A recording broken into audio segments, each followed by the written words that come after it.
جن کے بارے میں ڈاکٹر نے کہا تھا انہیں کئی مرتبے مر جانا چاہیے. ڈاکٹر نے کہا تھا آپ کو کئی مرتبے موت کے منہ میں چلے جانا چاہیے. سمجھ رہے ہیں آپ؟ لیکن الحمدللہ رب العالمین ایسی نگاہ ان کے لیے تو غوث پاک کی بارگاہ میں دعائیں مانگی گئی.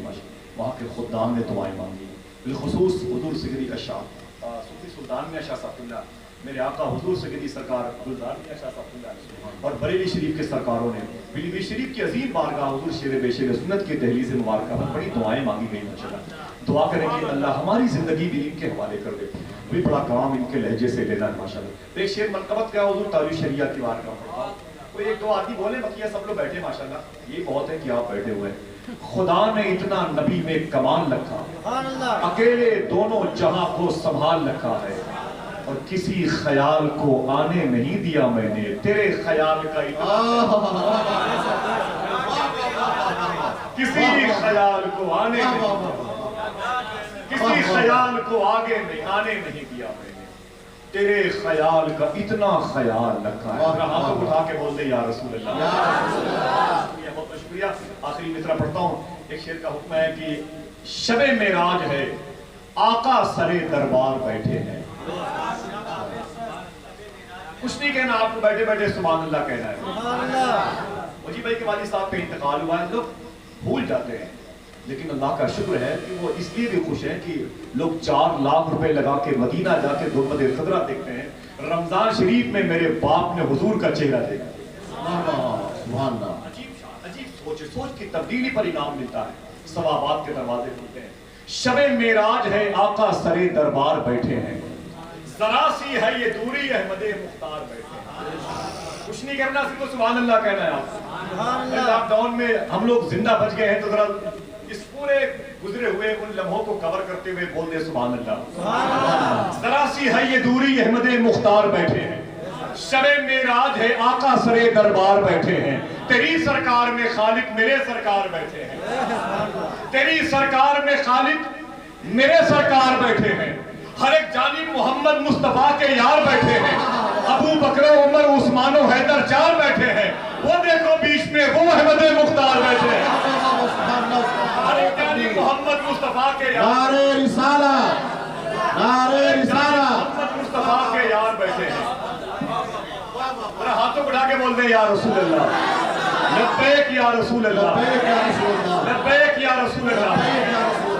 قسم بڑے بڑے جلسے ہوئے, ہم لوگ نہیں سنے اس دن تک بلال شریف کی محفلوں میں رہتے ہیں, لیکن لاک ڈاؤن کے اصول کو آپ نے شکست دے دیا. جن لوگوں نے چاہا کہ حضور کی مجلس نہ ہو, وہ آج ان کے سینے پر بیٹھ کر کے حضور کے غلام کہہ رہے ہیں لبیک یا رسول اللہ. پھر سے دونوں ہاتھوں کو اٹھائیں, بول دیں لبیک یا رسول اللہ. آخری مصرع پڑھتا ہوں آپ نے. شب معراج ہے آقا سرے دربار بیٹھے ہیں, ذرا سی ہے یہ دوری احمد مختار بیٹھے ہیں. تیری سرکار میں خالق تیری سرکار میں خالق میرے سرکار بیٹھے ہیں. ہر ایک جانب محمد مصطفیٰ کے یار بیٹھے ہیں. ابو بکر عمر عثمان و حیدر 4 بیٹھے ہیں.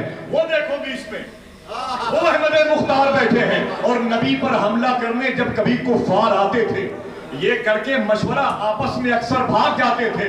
علی پھر ہاتھ میں لے کر وہاں تلوار بیٹھے ہیں. علی پھر ہاتھ میں لے کر وہاں تلوار بیٹھے ہیں. علی پھر ہاتھ میں لے کر علی پھر ہاتھ میں لے کر وہاں تلوار بیٹھے ہیں. علی پھر ہاتھ میں لے کر وہاں, علی ہو یا علی کا بیٹا ہو, امام حسین ہو یا امام حسین کے بیٹے غوث اعظم کے بیٹا ہو, جو آپ کے سامنے بیٹھا ہو, جن کے آنے سے بدعملی کے چہرے پر کالک پوتتے ہوئے لوگ دیکھتے ہیں, جن کے آنے سے بدکرداری کی نسبتیں لٹتی ہوئی نظر آتی ہیں, جس کے آنے سے تمام تر حسد اور غیبت کے سمندروں کے وجود کو خشک ہوتے ہوئے دیکھا گیا. کیوں؟ ان کے دادا امام حسن, ان کے دادا امام حسین, ان کے جو سگے دادا تھے نا, وہ پیدل رامپور شریف سے بغداد شریف گئے. رامپور سے پیدل امام حسین کے دربار میں گئے. اللہ, ایسا عشق تھا ان کے اندر اپنی دادا کی بارگاہ کا. آج آپ بھی ان سے دعا کروا لو کہ اللہ زندگی میں ایک مرتبہ ہم سب کو غوث پاک کا دربار دکھا دے. اور زور سے بولے آپ, زور سے بولے. اے میرے مولا, میرے ان محسنین علماء کرام کے آمین کو قبول فرما لے, اور ایک سید زادے کے قدم کی برکتوں سے سب کو حضور غوث پاک کے دربار کی حاضری کی توفیق عطا فرما دے. آمین کہتے ہیں. اور پھر آپ ہوگا کیا کہ لہو میں ڈوب کے سجدے میں جا رہے ہیں حسین. ہاتھوں کو اٹھا کے بول دیں یا حسین. لہو میں ڈوب کے سجدے میں جا رہے ہیں حسین. نماز تیرا مقدر بنا رہے ہیں حسین. بول دے پھر سے بول دے یا حسین. لہو میں ڈوب کے سجدے میں جا رہے ہیں حسین. نماز تیرا مقدر بنا رہے ہیں حسین. یزید تخت پہ بیٹھا ہے اور کانپتا ہے. یہ سن لیا ہے کہ نیزے پہ آ رہے ہیں حسین. یہ سن لیا ہے کہ نیزے پہ آ رہے ہیں. یزید تخت پہ بیٹھا ہے اور کانپتا ہے. یہ سن لیا ہے کہ نیزے پہ آ رہے ہیں حسین. حضرات بہت بہت شکریہ. آپ کے قدموں کے نیچے میری پیشانی, آپ کے پاؤں کے نیچے میرے ہونٹ, اور آپ کی کامیابی کی دہلیز پر میرے دل کا چراغ روشن ہے. آپ حضور غوث اعظم کے شہزادے کی گفتگو سننے کے لیے ان علماء کرام کی وزن محبت میں تشریف فرما ہے. ہمارے بڑے بھائی محترم مجیب صاحب نے فرمایا کہ ورنگل شریف رہتے ہیں. ان کے والد صاحب قبلہ کے انتقال کے موقع پر یہ تصویر عشق سجی ہوئی ہے, جس کی آنکھیں لاجواب ہیں, جس کے لب و رخسار لاجواب ہیں, جس کی زلفیں لاجواب ہیں, جس کی بھونک کے سائے میں ہم محراب عشق بنا کر کے اپنی محبتوں کی نماز کو رب کے حضور پیش کرنے کے خواہاں ہیں. دعا کرو کہ اللہ تبارک و تعالیٰ اس غوث اعظم کے شہزادے کے ورود مسعود کی برکتوں سے اللہ مجیب بھائی کے والد صاحب قبلہ کی مغفرت فرما دے, اور جتنے لوگ یہاں پر بیٹھے ہیں ان سب کو مدینہ منورہ یا کربلا یا بغداد شریف میں شہادت کی موت عطا فرمائے. آج کی محفل کا ثواب ان کے والد صاحب قبلہ کی روح کو بھی اور فلسطین کے شہیدوں کی بھی روح کو نظر فرما دے. آمین کہنے. یہ بہت بڑی سچائی ہے, اور سب سے بڑی سچائی ہے, صداقت ہے کہ ہمیں موت کے آنگن میں جانا ہی پڑے گا, ہمیں موت سے بدلگیر ہونا ہی پڑے گا. امام حضرت عباس, چچا عباس کی آل کے بزرگ ہیں جن کو بہلول دانا کہتے ہیں, بغداد شریف میں رہا کرتے تھے اور قبرستان میں بیٹھا کرتے تھے. اور ایک قبرستان میں, بیٹے بیٹھ جاؤ, ایک قبرستان میں آپ رویا کرتے تھے اور اللہ کا نام لیتے رہا کرتے تھے. ایک مرتبہ اسی قبرستان میں اپنے وقت کا بادشاہ ہارون رشید آ گیا. اس نے گھوڑے پر بیٹھے بیٹھے سلام کیا بہلول دانا سے, اور بہلول دانا نے جواب دیا. تو بہلول دانا سے ہارون رشید نے کہا کہ اے بہلول دانا, آپ فقیر ہو, میں بادشاہ ہوں, اگر کسی چیز کی ضرورت ہو تو مجھ سے مانگ لیجئے. تو بہلول دانا نے کہا بادشاہ تم مجھے دو گے؟ کہا ہاں. تو کہا میری عمر بڑھوا دیجئے. میری بات سمجھ رہے ہیں؟ کہا میری عمر بڑھوا دیجئے. اتنا سنا تو ہارون رشید کو چکر آ گیا. کہا حضور معافی چاہتا ہوں, میرے پاس یہ نہیں ہے, کچھ اور مانگ لے. تو بہلول دانا نے کہا تیرے پاس فوج ہے؟ کہا بہت زیادہ. تو کہا ایسا کر, جب میرے لیے موت کا فرشتہ موت کا سامان بن کے میرے گھر میں آئے تو فوج بھیج کے رکوا دینا. گھوڑے سے گرنے والا تھا ہارون رشید, ایک جملے نے روک لیا. کہا کہ حضور معافی چاہتا ہوں, مجھ سے کوئی ایسی چیز مانگے جسے میں دے دوں. کہا کیا مطلب؟ کہا مجھ سے دام و درہم, مجھ سے درہم مانگے, دینار مانگے, زر و جواہر مانگے.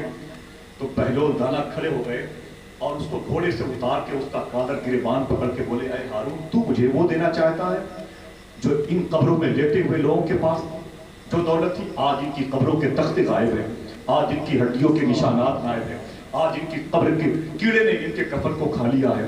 اور جا کے دیکھ مدینے میں میرے آقا کا روضہ آج بھی چمک رہا ہے. تیری اس فانی دنیا کی دولت کو میں ٹھوکر مارتا ہوں اور مدینے والے کی محبت کو میں اپنے سر کا تاج بناتا ہوں. دوستو یہ سچائی ہے. اسی سچائی کے چہرے سے پردہ اٹھانے کے لیے ہم نے بلایا نہیں, واحد بھائی نے بلایا نہیں, مجیب بھائی نے بلایا نہیں وارنگل شریف سے.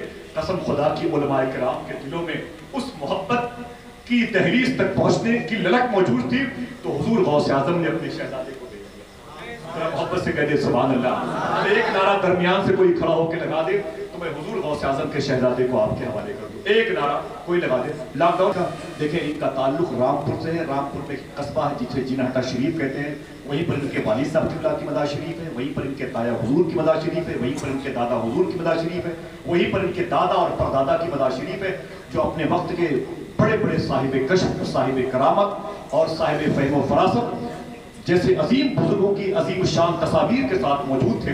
آج ان کا یہ شہزادہ حضور غوث اعظم کی محبت تقسیم کر رہا ہے. مجھے یاد ہے میں نے ان کو غوث پاک کی جالی شریف کے قریب بیٹھ کے آپ کی اور اپنی مغفرت کی بھیک مانگتے ہوئے دیکھا ہے. آئیے دوستوں ان کے قدموں کے نیچے بیٹھے, جس کے سائے میں بیٹھنے سے قسم خدا کی دنیا بھی سنورتی ہے اور آخرت بھی سنورتی ہے.